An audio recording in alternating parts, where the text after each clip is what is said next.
ఇబ్రహీంపట్నంలో దారుణం చోటు చేసుకుంది. పట్టణంలోని ఓ ప్రైవేట్ ఆసుపత్రిలో వైద్యం వికటించి కవల పిల్లలు మృతి చెందారు. ఇటీవల గర్భిణి పురిటి నొప్పులతో ఆసుపత్రికి వచ్చింది. ఆ సమయంలో డాక్టర్ అందుబాటులో లేరు.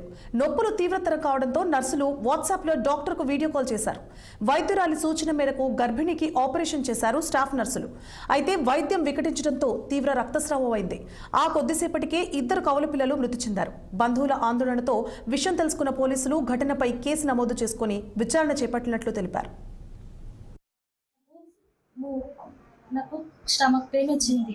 స్టమక్ పెయిన్ వస్తే నేను ఇమీడియట్గా హాస్పిటల్ వారికి కాల్ చేస్తే వాళ్ళు డ్రోటిన్ అనే ఇంజెక్షన్ ఆర్ఎంపీ తోటి ఇప్పించుకోండి అని చెప్పారు. సరే అని నేను ఆర్ఎంపీ తోటి డ్రోటిన్ ఇంజెక్షన్ ఇప్పించుకున్నా. కానీ నాకు ట్విన్స్ నాకు భయం ఎక్కువ. ఇమీడియట్గా హాస్పిటల్ తీసుకొచ్చిన హాస్పిటల్కి తీసుకొచ్చిన తర్వాత వాళ్ళు హాస్పిటల్కి ½ అన్ అవర్లో వచ్చేసినాం. మేము ఇంటి దగ్గర నుంచి ఇక్కడ వచ్చిన తర్వాత ఒక 5 minutes తర్వాత వాళ్ళు మేడం తోటి కాంటాక్ట్ అయ్యి నాకు గ్లూకోజ్ పెట్టడం జరిగింది. ఎవరు కాంటాక్ట్ అయ్యారు మేడం తోటి? ఇక్కడ ఉన్న నర్సులు మేడం తోటి కాంటాక్ట్ అయ్యారు. అంటే మేడం తో ఫోన్ మాట్లాడుకుంటూ ఇక్కడ ట్రీట్మెంట్ స్టార్ట్ చేయాలి. మేడం చెప్పినట్టు వాళ్ళు ట్రీట్మెంట్ చేస్తున్నారు. ఏం చేసిరు, పెయిన్ తగ్గడానికని ఒక గ్లూకోజ్ పెట్టిరు. గ్లూకోజ్ అంటే ఇక్కడ డాక్టర్ లేకుండా ఫోన్ ద్వారా ట్రీట్మెంట్ చేసి. ఫోన్ ద్వారానే. మాది ఎల్లునాడు. నా మ్యారేజ్ అయ్యి 5 years అయిపోయింది. 5 years కాగా ప్రెగ్నెన్సీ అయిందని చెప్పేసి ఈ హాస్పిటల్ తీసుకురావడం జరిగింది. వాళ్ళు ట్రీట్మెంట్ స్టార్ట్ చేయడం జరిగింది.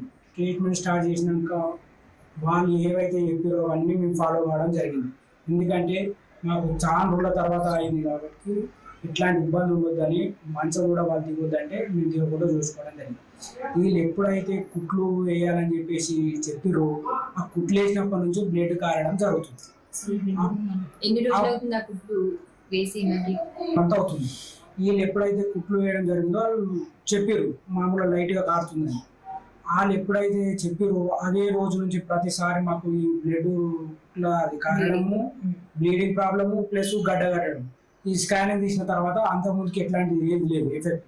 ఒకవేళ అంతకుముందుకే నువ్వు గడ్డ ఉందని చెప్తే నువ్వు కుట్లు ఎందుకు వేసినావు? కుట్లు వేసేటప్పుడు కూడా మాకు గడ్డ ఉందని చెప్పాలి కదా. కుట్లు వేసిన తర్వాత స్కానింగ్ తీసి ఇట్లా గడ్డ ఉంది, అది తగ్గిపోతుంది అని చెప్పి చెప్పి నాకు స్టమక్ పెయిన్ వచ్చింది.